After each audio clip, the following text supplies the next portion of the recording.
মাটিগাড়ায় নাবালক খুনে গ্রেফতার করা হয়েছে মূল অভিযুক্তকে। নিউ জলপাইগুড়ি থেকে মূল অভিযুক্তকে মাটিগাড়া থানার পুলিশ গ্রেফতার করেছে। কাজল পাসওয়ান, যার বয়স হচ্ছে 24 ইয়ার্স, এই দুজন মিলে ওকে স্ট্র্যাঙ্গুলেট করে মারার পর বডিটাকে ডিসপোজ করেছে শুকনা ফরেস্টে। ওর লিডিং স্টেটমেন্টে দেব কর্মকারকে আমরা ওই জায়গাতে নিয়ে যাই, সেখান থেকে আমরা বডি রিকভার করে কালকে পিএমের জন্য পাঠিয়ে দিয়েছি। আর পাঠানোর পর এখনও আমরা রিপোর্ট পাইনি। প্রাইমারি যেটা আমরা পেয়েছি সেটা হচ্ছে কি স্ট্র্যাঙ্গুলেট করে সেটাকে মেরেছে। তো কালকে দেব কর্মকারকে অ্যারেস্ট করা হয়, অ্যারেস্ট করে আমরা কিন্তু জেজেবিতে পাঠিয়ে দিয়েছি, সেখান থেকে জলপাইগুড়িতে হোমে পাঠানো হয়েছে ওকে। ঠিক, এরপর রিমান্ড 14 দিনের রিমান্ড প্রেয়ার আমরা করেছি, দেখি কতদিন পাই। মুর্শিদাবাদের রেজিনগরে শুরু হয়েছে হুমায়ুন কবিরের প্রস্তাবিত বাবরি মসজিদ নির্মাণের কাজ। সকাল থেকে এলাকায় সাজো রব। ভোটের আগে মসজিদ নির্মাণ ঘিরে চলছে রাজনীতির পারদ। ইট গেঁথে আনুষ্ঠানিকভাবে নির্মাণের সূচনা করার কথা সাসপেন্ডেড তৃণমূল বিধায়কের। গত বছরের 6 ডিসেম্বর রেজিনগরে বাবরি মসজিদের শিলান্যাস করেছিলেন হুমায়ুন কবির। মসজিদ নির্মাণে মোট 50 থেকে 55 কোটি টাকা খরচ হবে দাবি করেছেন হুমায়ুন কবির।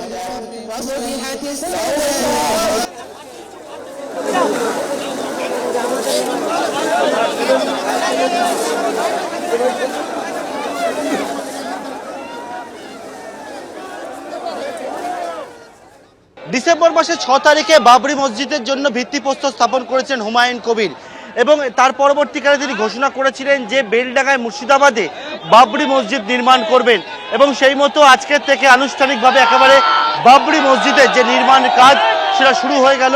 এবং এখানে দেখতে পাচ্ছি হুমায়ুন কবির তিনি এখানে উপস্থিত রয়েছেন এবং থেকে সেই প্রস্তাবিত যে বাবরি মসজিদ, সেই বাবরি মসজিদের নির্মাণের কাজ এই মুহূর্তে শুরু হয়ে গেল।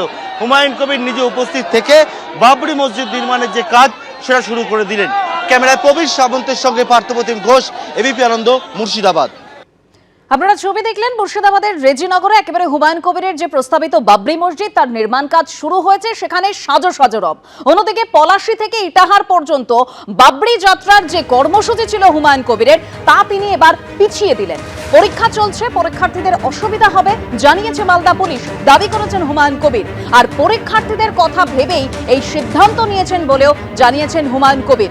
আপাতত পলাশী থেকে ইটাহার বাবরি যাত্রা স্থগিত হলেও বদলে হবে পদযাত্রা। কাল পলাশী থেকে বেলডাঙ্গা পর্যন্ত 22 কিলোমিটার এই রাস্তা জুড়ে কাল পদযাত্রা হবে। একদিকে আপনারা ছবি দেখতে পাচ্ছেন মুর্শিদাবাদের রেজিনগরে, যেখানে হুমায়ুন কবিরের প্রস্তাবিত বাবরি মসজিদ তার নির্মাণ কাজ শুরু হয়েছে। অন্যদিকে পলাশী থেকে ইটাহার পর্যন্ত বাবরি যাত্রার যে কর্মসূচি ছিল হুমায়ুন কবিরের তা তিনি এবার পিছিয়ে দিলেন। তার কারণ হুমায়ুন কবির তিনি দাবি করছেন যে পুলিশের তরফে জানানো হয়েছে পরীক্ষা চলছে, পরীক্ষার্থীদের অসুবিধা হবে, তার জন্যই হুমায়ুন কবির সিদ্ধান্ত নিয়েছেন। অর্থাৎ পরীক্ষার্থীদের কথা ভেবেই এই সিদ্ধান্ত জানিয়েছেন হুমায়ুন কবির।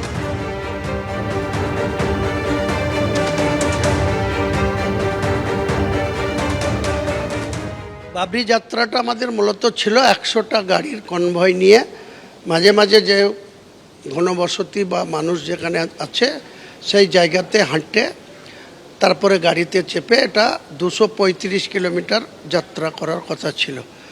মালদা পুলিশ প্রশাসনের অনুরোধে তেনারা কাল রাত্রি 10:30টার সময় আমাদের জেলা নেতৃত্ব রয়েল ইসলামকে ডেকে অনুরোধ করেন, যেহেতু পরীক্ষা চলছে সেই পরীক্ষার জন্য উনি বলেছেন যে আপনি যে কোনো দরকার হলে 14-15 ছুটি আছে, 14 তারিখ শনিবার ছুটি আছে, 15 তারিখে রবিবার ছুটি আছে, এখানে করুন, আমরা সহযোগিতা করব বলেছেন। কিন্তু আমি 14-15 করছি না। কালকে আমাদের যে পলাশীর যে মনুমেন্ট, সেই মনুমেন্ট থেকে পুরো NH-12 হয়ে পুরো বাবরি মসজিদের যেখানে স্থান সেই অবধি 22 কিলোমিটার আমরা হেঁটে কমসে কম 50,000 লোককে সঙ্গে নিয়ে পদযাত্রা করব। আর হুমায়ুন কবির তিনি তৃণমূল এবং বিজেপিকে একযোগে আক্রমণ করেছেন, কি বলেছেন শোনাবো। এই ভুলের খেসারত তৃণমূল কংগ্রেসকে দিতে হবে। হুমায়ুন কবির তৃণমূলে থাকলে বা তৃণমূল থেকে বিতাড়িত না হলে হুমায়ুন কবিরের আজকের যে বাবরি মসজিদের সূচনা বা বাবরি মসজিদ তৈরি করার যে পরিকল্পনা, সেটা আখেরে তৃণমূল কংগ্রেসই বেনিফিট পেত। বিজেপি যেমন রাম মন্দির করে ভারতবর্ষের রাজনীতিতে বেনিফিট নিচ্ছে, পশ্চিম বাংলায় বিজেপি সনাতনী করে যখন তাদের উন্নয়নের কথা বলে মানুষের কাছে ভোট ব্যাংক বাড়াচ্ছে, তখন আজকের দিনে পরিষ্কার করে বলতে চাই যে বিজেপি বাংলা দখল করতে চায়। হুমায়ুন কবির কোনো মতেই সেই বিজেপিকে বাংলা দখল করতে দেবে না। পাশাপাশি যে বাবরি মসজিদ করার জন্য যে হুমায়ুন কবিরকে সাসপেন্ড করে তৃণমূল নেত্রী যে ঐতিহাসিক ভুল করেছে, তার খেসারত তাকে ক্ষমতাচ্যুত হবে তৃণমূল কংগ্রেস। এই মুহূর্তে আমাদের সঙ্গে টেলিফোন লাইনে রয়েছেন তৃণমূলের রাজ্য সহ সভাপতি জয়প্রকাশ মজুমদার। জয়প্রকাশ দা, হুমায়ুন কবির তিনি বলছেন যে বাবরি মসজিদ যদি হতো তাহলে তৃণমূল তার সুফল পেত, কিন্তু তৃণমূল যেভাবে দল থেকে তাকে সাসপেন্ড করেছে সেটা তৃণমূল ভুল করেছে, আর সেই ভুলের খেসারত এবার তাদের দিতে হবে। না, বাবরি মসজিদ করার জন্য তো ওনাকে দল থেকে তাড়ানো হয়নি। দল বিরোধী কার্যকলাপ সমাজে যার বিরূপ প্রতিক্রিয়া হচ্ছিল, দলের অনুশাসন না মেনে চলার জন্য তাকে তাড়ানো হয়েছে। তারপরে তো উনি বাবরি মসজিদের ঘোষণা করে এখন সংবাদ মাধ্যমে বেঁচে থাকার চেষ্টা করছেন, একটা কন্ট্রোভার্সিয়াল একটা কথা বলে বা কন্ট্রোভার্সিয়াল কাজ করার চেষ্টা করে। আজকে বাবরি মসজিদ কেন হবে? এমনি মসজিদ হবে, মোহাম্মদের নামে মসজিদ হবে। বাবর তো বিদেশি ছিলেন, বাইরে থেকে এসে ভারতবর্ষে এসেছিলেন, তিনি তো এমন ধর্মপ্রাণ কিছু ছিলেন না। একটা মসজিদ ছিল, তার নাম হয়ে গিয়েছিল বাবরি মসজিদ। তাছাড়া তা মুসলমান ধর্মে বাবর যে খুব একটা উচ্চ শ্রেণীর একজন সুফি, একজন এত কিছু ছিলেন, এরকম তো কোনো সাধু সন্ত তো ছিলেন না যে তার নামে মসজিদ। এটাই তো হচ্ছে রাজনীতিকরণ তিনি করেছেন।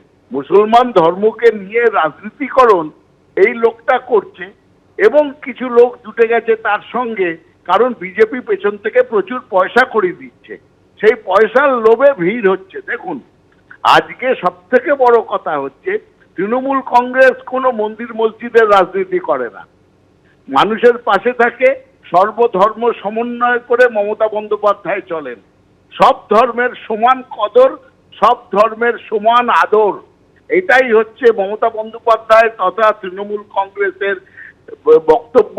এবং সংবিধান মেনে সর্বধর্ম সমন্বয় এবং ধর্ম নিরপেক্ষতা, এটাই হচ্ছে আমাদের কাজ।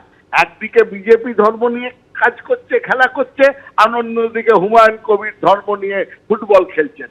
এটা সমভাবে এরা দোষী ভারতবর্ষের সংবিধান বিরোধী কাজ করার জন্য।